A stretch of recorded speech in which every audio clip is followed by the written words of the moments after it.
Thank you, Congressman, for taking my call.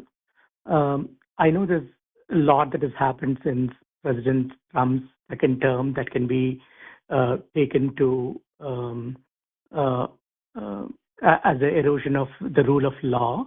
But what particularly struck me is the deportation of people who are here on green cards and student visas. As somebody who came to this country on a student visa many years ago, and never once, you know, fear would be treated differently in this country. I'm saddened to see, now people are being treated differently because they're on a green card or on a student visa.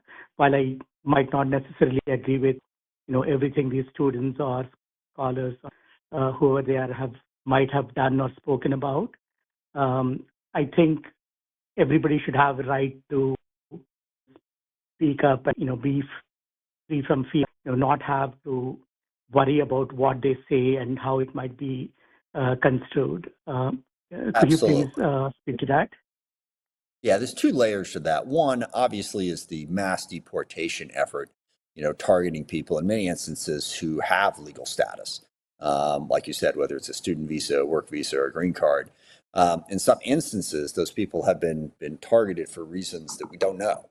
And it's not now. I mean, if you commit a crime, if there's a variety of things, well, that's one thing. But in many instances, we don't know. In other instances, in making it worse, we do know. They're being targeted because they said something that the Trump administration doesn't like. One particular instance is Mahmoud Khalil, who was, part of the protest effort, in support of the Palestinian people. He committed no crime, violated no rules of the university where he was at, but he was a public face of the negotiations. I think it was with Columbia University. And the Trump administration picked him up, locked him up, and sent him to Louisiana just for expressing his First Amendment rights.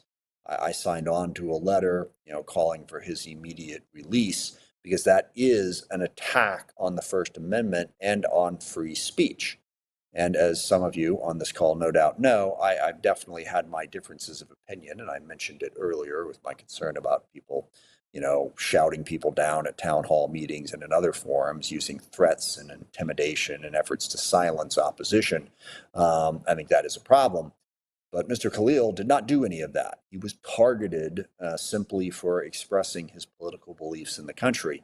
And number one, that is brutally unfair to him. But number two, it is all part of an authoritarian approach to put a chilling effect on anyone who wants to disagree with the administration. And a cornerstone of the First Amendment, a cornerstone of the Bill of Rights in our country, is your right to express opinions against the government. And if we are now going to say that you will be targeted for doing that, that is directly undermining the Constitution and threatening freedom in a way that we should all be concerned about.